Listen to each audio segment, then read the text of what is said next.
Assalamualaikum warahmatullahi wabarakatuh. Bismillahirrahmanirrahim. Alhamdulillahirabbil alamin. Wa bihi nasta'in ala umuri dunya waddin. Wassalatu wassalamu ala sayyidina Muhammadin wa ala alihi washabihi ajmain, amma ba'du. Para pemirsa yang dirahmati oleh Allah, alhamdulillah pada kesempatan kali ini kita telah masuk pada bulan suci Ramadan, yang mana dalam bulan tersebut amal-amal kita dilipatkan, dosa-dosa kita diampuni oleh Allah Subhanahu wa Ta'ala. Akan tetapi untuk pertemuan kali ini, mari kita membahas tentang satu ayat dalam surat Al-Baqarah, yaitu ayat 187, terkait asbabun nuzul atau kebiasaan-kebiasaan orang-orang zaman dulu, sahabat-sahabat Nabi dulu, termasuk asbabun nuzulnya puasa, aturan puasa, dan seterusnya. Dalam surat Al-Baqarah ini Allah memfirmankan, Bismillahirrahmanirrahim. Uhilla lakum lailatas syiyami rafasu ila nisaikum. Hunna libasul lakum wa antum libasul lahun. Alimallahu annakum kuntum takhtanuna anfusakum fataba alaikum wa fa'ankum. Fal'ana bashiruhunna wabtaghu ma kataballahu lakum wa kulu washrabu hatta yatabayyana lakumul khaytul abyadu minal khaytil aswadi minal fajr. Summa atimu siyama ilal lail wala tubashiruhunna wa antum aqifuna fil masajid. Tilka hududullahi fala taqrabuha kadzalika yubayyinullahu ayatihi linnasi la'allahum yattaqun. Dalam kitab yang kami bawa ini adalah kitab Murrah Labid, karangannya As-Syaikh An-Nawawi Al-Bantani Al-Jawi. Beliau meskipun ulama-ulama yang berdomisili, yang kelahirannya di tanah Jawa, tapi beliau mendapat gelar Sayyidu Ulama'i Ahlil Hijaz, yaitu gustinya atau istilahnya gustine ulama ahli Hijaz. Bismillahirrahmanirrahim. Ini saya baca. Uhilla lakum, uhilla dan halalake lakum kedue sira kabeh lailatas syiyami ing dalem wengine ulan poso. Apa arafasu jima ilanisa iku mari pira-pira bojo wadon sira kabeh. Ai al mujamiatu tegese jima ma anisa ikum sertane pira-pira bojo wadon sira kabeh. Kala ngendika sapa al mufassiruna pira-pira ulama ahli tafsir kabeh. Karena ana iku fi awali syariati Muhammadin ing dalem kawitane syariate Kanjeng Nabi Muhammad sallallahu alaihi wasallam iku idza aftara ing dalem nalikane buka utawa berbuka puasa. Sapa asaimu wong kang poso halal mengko halalahu kedue saim apa al aklu mangan wasyur bulan ngombe wal wiqa ulan jima bisyarti alla yanama kelawan syarat yen to ora turu sapa saim wala yusalliya lan yen to ora poso sapa saim al isaa ing surat al-Isya al-akhirata kang akhir. Jadi pada zaman dulu itu syariatnya Kanjeng Nabi Muhammad sallallahu alaihi wasallam itu ketika seseorang itu berpuasa terus kemudian itu berbuka, sudah masuk waktu berbuka puasa, maka halal bagi mereka itu untuk makan, minum, atau bersetubuh dengan istrinya. Tapi kehalalan ketiga hal tersebut dengan dua syarat. Syarat yang pertama, dia belum tidur. Syarat yang kedua, dia belum melakukan sholat isya. Fa'idha fa'ala ahadahuma bi'annama awsola al-isya haruma alaihi hadhil asya. Dan aturan mainnya ketika itu, kok diantara sahabat Nabi ada yang melakukan dua hal tersebut, yaitu tidur atau sholat isya, maka haram baginya itu makan, minum, ataupun bergaul dengan istrinya. Ila lailati al-qabilati, maka diharamkan sampai malam yang akan datang lagi. Terus kemudian fawaqa Umar bin Khattab ahlahu ba'da sholatil isya. Kemudian terjadilah kejadian, yaitu Sayyidina Umar ibn Khattab ini berhubungan suami istri setelah sholat isya. Falamma ightasala akhadha yabki wa yalumu nafsahu. Ketika setelah itu Sayyidina Umar mandi junub, akhirnya beliau itu menangis dan mencaci dirinya sendiri. Istilahnya itu menyesal, ya. Akhirnya fa'atan Nabiya sallallahu alaihi wasallam. Dulu itu kalau ada masalah ya enak ya langsung sowan terhadap Rasulullah sallallahu alaihi wasallam. Ada permasalahan sowan. Begitu juga ketika melakukan hal tersebut Sayyidina Umar itu langsung sowan atau istilahnya mendatangi Rasulullah sallallahu alaihi wasallam. Wa'tadzaro ilaihi, dan menyebut alasan-alasan tersebut yang telah dilakukan kepada Rasulullah. Kemudian bersamaan ketika itu, faqama rijalun wa'tarafu bil jima'i ba'dal isya. Ternyata juga ada beberapa laki-laki yang mereka itu mengakui juga jima. Jima itu ya bersetubuh dengan istrinya setelah melakukan sholat isya. Akhirnya fanuzilat hadil ayatu litil kasyariah nasikhatan litil kasyariah. Akhirnya turunlah ayat ukhilalakum lailatas syamir rafasu ila nisaikum ila akhirih, sebagai sesuatu ayat yang nasakh terhadap syariat Nabi ketika itu. Kadang kita berpikir, kok ayat Quran itu banyak dan sering dinasakh kadang-kadang.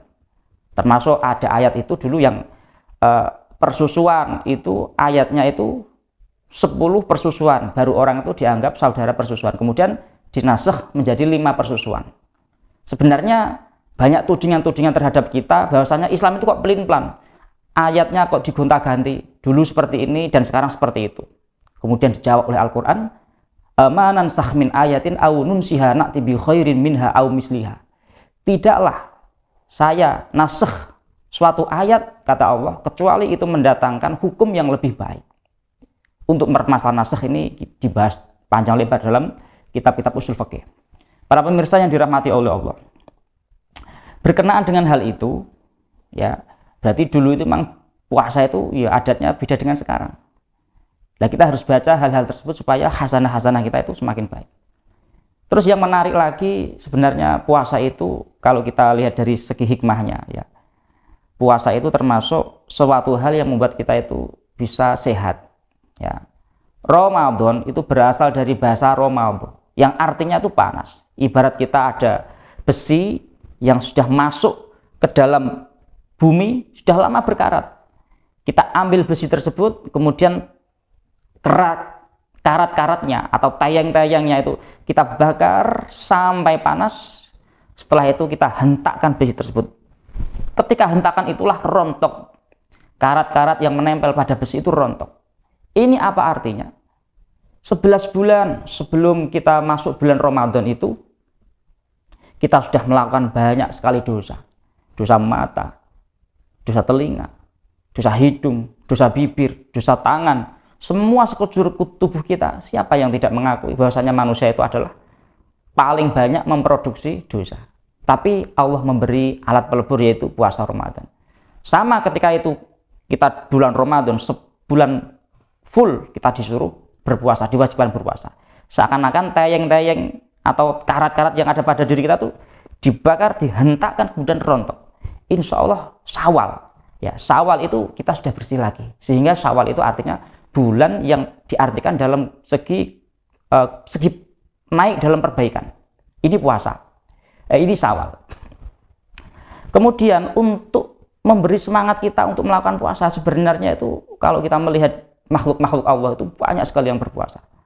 Ada sebagian binatang itu yang makannya 1 tahun cuma 2 kali, yaitu binatang ular. Kalau kita lihat dalam sebagian TPI itu, kalau di televisi itu ada ular itu yang besar, seperti ular piton dan ular anaconda dan seterusnya. Itu ada di antara ular-ular tersebut makannya itu setahun cuma 2 kali. Tapi apa yang terjadi?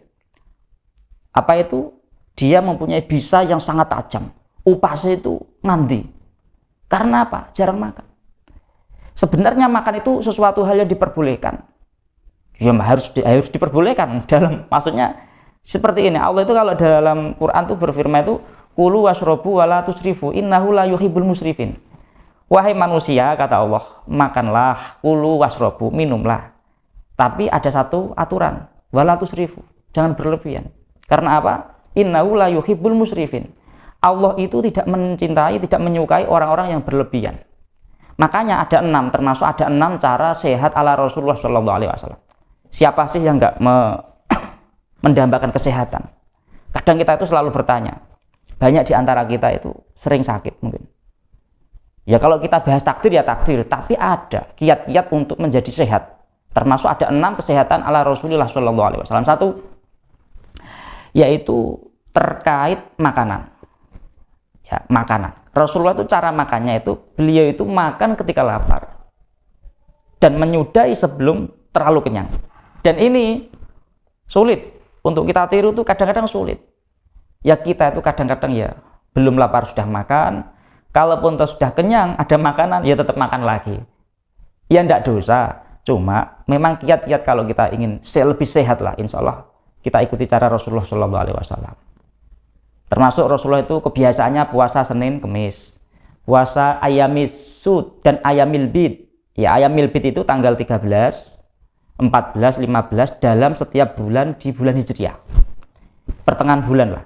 Kalau ayamus sud itu adalah puasa di hari tanggal kira-kira tanggal 28, 29 atau sampai 30 ya, sampai 30 setiap bulan Hijriah. Kata Rasulullah SAW, sumu tasihu, berpuasalah maka engkau akan sehat. Jadi secara tidak langsung dengan orang itu berpuasa maka akan sehat. Kita ambil contoh saja, ketika ada orang itu, ketika ada seleb padi atau seleb jagung itu kalau kerja terus, digunakan terus kan lama-lama rusak. Begitu juga seleb yang ada di dalam perut kita, itu kalau makan terus tak henti-hentinya makan, pagi makan, siang makan, tidur makan, itu juga nanti mesinnya itu rusak, kemungkinan juga rusak karena nggak pernah istirahat. Maka sebenarnya puasa itu kalau kita boleh berbicara ya, itu memang kalau bisa jangan Ramadan saja. Banyak puasa-puasa sunnah yang dianjurkan oleh Rasulullah. Rasulullah itu puasa Senin, Kamis, ayamil bid dan ayamis sud. Supaya apa? Sumu tasihu kata Rasulullah, supaya sehat. Dan yang kedua, Rasulullah itu kalau tidur ya, kalau tidur itu lampunya dimatikan. Jadi pernah ada sahabat itu bertanya kepada Sayyidah Fatimah yang ketika itu yang posisinya sebagai putri Rasulullah. Wahai Fatimah, apa yang dilakukan ayahmu ketika hendak tidur? Yaitu Rasulullah. Fatimah menjawab, bapak itu sebelum tidur mematikan lampu-lampu yang telah nyala. Sehingga kalau kita lihat dari sisi kesehatan, ada satu hormon yang di situ ketika cahaya itu mekan atau nyala, kita tidur itu ada zat kekebalan tubuh kita itu tidak bisa diproduksi. Ya ini termasuk salah satu di antara cara sehat ala Rasulullah SAW. Jadi kalau tidur lampu dimatikan. Dan tidurnya Rasulullah itu setelah sholat Isya. Lah ini yang mungkin juga sulit bagi kita ya. Lah ya di Jawa itu kalau kita habis maghrib, habis Isya tuh wah tahlilan. Banyak acara-acara di situ. Ya enggak dosa, cuma ini kita sharing terkait kesehatan Rasulullah. Kenapa Rasulullah itu mempercepat tidurnya beliau setelah sholat Isya? Karena supaya di malam hari itu bisa bangun. Nah ini. Sehingga tidur itu ada yang tidur berkualitas dan ada tidur yang tidak berkualitas. Sehingga mungkin ada ya sebagian tapi tidak semuanya. Pegawai security atau apalah yang ketika maghrib sampai subuh itu terjaga melek. Dan nanti setelah subuh tidur sampai maghrib. Tidurnya memang lama. Tapi kok rasanya tuh masih pegal-pegal, masih kesel, masih apa? Karena tidur di saat itu tidur yang tidak berkualitas. Ini tidur yang berkualitas itu adalah tidur setelah sholat Isya. Ini seperti halnya yang dicontohkan oleh Rasulullah SAW. Terus di antara tip kesehatan lagi hadap Rasulullah yaitu Rasulullah itu tidak pernah menggabungkan karbohidrat dan protein. Ini dalam urusan makan beliau. Sehingga kalau kita ya ini memang agak sulit, cuma ini bisa kita tiru. Kalau kebanyakan dari kita ya itu kalau makan ya lauk pauknya tuh lengkap, ada sayur, ada sambal, ada kerupuk, apalagi ada banyak sekali lah ya. Sehingga terkontaminasi beberapa makanan. Orang itu kalau makanannya bermacam-macam, maka dalam perut ini akan menguap sampai ke otak. Sehingga termasuk salah satu kecerdasan manusia itu dibangun juga puasa. Wah ini puasa ini kalau kita bedah ini manfaatnya luar biasa. Termasuk mencerdaskan otak. Karena apa? Dengan makan yang tidak begitu beraneka ragam, otak ini selalu steril. Beda dengan orang itu kalau makanannya banyak sekali. Makanya banyak sekali penyakit itu yang dilahirkan dari makan. Nah, itu salah satu, makanya puasa itu banyak sekali. Lah puasa banyak dulu guru-guru kita itu kalau di pondok itu seneng namanya puasa. Ya memang puasa ini bagaimana ya sulit kadang. Tapi karena satu hal sebenarnya yang membuat kita itu mungkin tidak semangat untuk berpuasa karena nggak tahu manfaatnya, nggak tahu faedahnya, sehingga perlu dikontrol juga urusan makan ini. Bulan Ramadan itu juga melatih kita untuk tidak selalu makan. Rasulullah tidak mengumpulkan antara karbohidrat dan protein. Ya boleh, di Indonesia itu ya boleh, kita makanannya nasi, ya boleh, cuma jangan terlalu over gitu. Ini kalau ingin sehat. Terus banyak lagi permasalahan-permasalahan tidurnya Rasulullah itu miring ke kanan, ya tangannya di bawahnya, jadi memosisikan ginjal itu di atas. Wah, ini trik ala tidur Rasulullah Shallallahu Alaihi Wasallam. Dan banyak sekali terkait hal itu. Kemudian kami lanjutkan tentang ayat tadi. Alimallahu annakum hunna libasul lakum wa antum libasul lahun. Hunna utawi mengkono-mengkono nisa iku libasun kelambi. Lakum kedue sira kabeh wa antum utawi sira kabeh iku libasun dadi kelambi lahuna kedue nisa.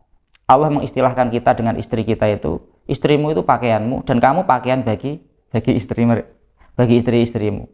Hadza mubayyinun li sababi ikhla'il wiqa. Ketika itu kalau waktu malam itu tidak apa-apa. Puasa-puasa kalau waktu malam jima istrinya itu tidak apa-apa. Sebab dulu itu ada salah satu sahabat yang bernama Shorimah ya. Ini ada sahabat yang bernama Shorimah bin Malik bin Adi. Wa dzalika annahu kana ya'malu fi ardin lahu wa huwa shaimun.